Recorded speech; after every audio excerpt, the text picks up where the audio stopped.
السلام علیکم دوستوں ناظرین، آپ سبھی کیسے ہیں؟ مجھے امید ہے آپ سبھی خیریت سے ہوں گے۔ آپ دیکھ رہے ہیں اپنا یوٹیوب چینل اسلامک۔ میں حافظ محمد ریاض خان اور آپ سبھی کے لیے آج ایک ویڈیو لے کر آیا ہوں، اور وہ ویڈیو دکھانا چاہتا ہوں۔ میں آپ کو ویڈیو ہی لا کے دکھا سکتا ہوں، اس لیے کیونکہ ہر ایک کا اپنا اپنا چوائس ہوتا ہے اور مجھے یہ اچھا لگتا ہے۔ شاید آپ کو پسند ہو یا نہ ہو، باقی میں یہی کہوں گا کہ ہماری ویڈیو پر اگر آپ آئیں تو ہمارے چینل کو سبسکرائب ضرور کریں، کیونکہ ہم آپ کو بہت اچھی ویڈیو دکھانے والے ہیں اور پوری ویڈیو دیکھ کر جائیں گے۔ آج ہم بات کرنے والے ہیں مولانا جرجیس اور ویس مولانا سلمان اظہری صاحب، مفتی سلمان اظہری صاحب کے ساتھ مولانا جرجیس صاحب کا جو یہ کہنا بات ہے، جو ان کا اللہ کے رسول کے بارے میں، بھلا یہ ایسے عقیدے رکھ کیسے سکتے ہیں؟ میں آپ کو بتا دوں، یہ علم کی کمی کی وجہ سے۔ اب وہ علم کیا کم ہے آپ کو بھی دکھاتا ہوں، آپ ویڈیو دیکھیے اور وہاں سے آپ اندازہ لگا سکتے ہیں کہ علم کس چیز کی کمی، کس کے پاس کمی، کتنی کمی۔ ایک طرف مفتی سلمان اظہری صاحب اور ایک طرف مولانا جرجیس۔ آپ سبھی تقریر سنیے اور خود فیصلہ کیجئے کہ مولانا جرجیس کے پاس کیا نہیں ہے جو سلمان اظہری کے پاس ہے۔ کس چیز کی کمی مولانا جرجیس کے پاس نہیں ہے، کس چیز کی کمی ہے ان کے پاس، آپ اندازہ لگائیں۔ ویڈیو دیکھیں، ویڈیو ہمارے ساتھ دیکھیں۔ آپ بھی وہی مانتے ہو جو ہم مانتے ہیں، اللہ کی قسم۔ اللہ کے رسول صلی اللہ علیہ وسلم کے بارے میں تم صرف کہتے ہو اتنا کہ اللہ کے رسول کو علم غیب تھا، ما کان وما یکون کا علم تھا۔ دنیا جب سے بنی ہے تب سے لے کر قیامت تک شجر حجر، سمندر میں کتنی مچھلیاں ہیں، درختوں میں کتنے پتے، سب کا علم تھا۔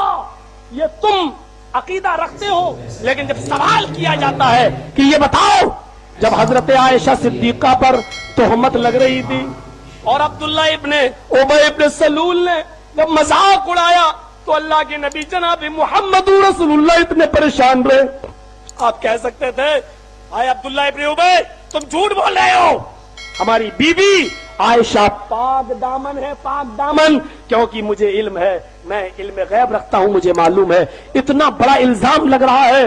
نبی کی بیوی اما عائشہ کو پتا چلا تو گھر سے اللہ کے رسول سے اجازت لے کر اپنے گھر چلی گئی۔ کچھ دنوں کے بعد جب اللہ کے رسول اپنی بیوی کے پاس گئے اور حضرت عائشہ سے پوچھا، عائشہ غلطیاں انسان سے ہی ہوتی ہیں، تمہارے بارے میں جو افواہیں اڑ رہی ہیں مجھے صرف اتنا بتا دو کہ تم اس میں ملوث ہو یا نہیں۔ ایک نبی اپنی بیوی سے پوچھ رہا ہے اور تم کہتے ہو عالم الغیب، عالم الغیب۔ ذرا مجھے بتاؤ یہ کون سا علم غیب تھا؟ نبی اپنی بیوی کے دہانے پر اور سراہنے پر بیٹھے ہوئے ہیں اور پوچھ رہے بیوی تمہارے بارے میں ایسے الزام، مجھے بتاؤ۔ حضرت عائشہ ایک ہی جواب دیتی ہے، اے اللہ کے رسول، اگر میں آپ سے یہ کہہ دوں کہ ہاں میں نے یہ کام کیا ہے اور میرا اللہ جانتا ہے کہ میں اس سے بالکل پاک دامن ہوں، تو ابھی آپ فوراً میری بات مان لیں گے، کیونکہ یہ بات ہی ایسی ہے اور لوگوں نے اتنی اڑا دی ہے کہ اس کے بارے میں آپ کا دل جم گیا ہے۔ ابھی میں کہہ دوں ہاں مجھ سے یہ کام ہوا ہے تو ابھی آپ مان لیں گے، اور اگر میں یہ کہہ دوں کہ میں نے نہیں کیا اور میرا اللہ جانتا ہے کہ میں نے نہیں کیا، تب بھی آپ کو بھی اتنی جلدی یقین آنے والا نہیں، کیونکہ لوگوں نے اس کے خلاف بہت سی باتیں آپ کے دل میں بٹھا دی ہیں۔ میرے معاملے میں اللہ کے سپرد کرتی ہوں، بس میرا معاملہ بہت جلدی اللہ پر منکشف کر دے گا، اللہ ہی آپ کو باخبر کر دے گا۔ حضرت عائشہ فرماتی ہے مجھے یہ امید نہیں تھی، اتنا تو میں جانتی تھی کہ اللہ تعالیٰ ضرور میرے نبی کو خواب میں دکھلا دے گا کہ میں پاک دامن ہوں، لیکن مجھے یہ امید نہیں تھی کہ میرے بارے میں قرآن کی آیتیں نازل ہوں گی۔ اللہ میری برات اور پاک دامنی کے لیے جبرائیل کو بھیج کر 18 آیتیں نازل فرمائے گا۔ اللہ کے رسول وہیں بیٹھے ہوئے، پیشانی پہ پسینہ آنے لگا۔ اما عائشہ سمجھ گئی کہ اللہ کے رسول پر جب وحی آتی تھی تو ایسا ہی حال ہو جاتا تھا، سخت سردیوں میں پسینہ آنے لگتا تھا۔ اللہ کے رسول بیٹھے ہیں، پسینہ ٹپک رہا ہے،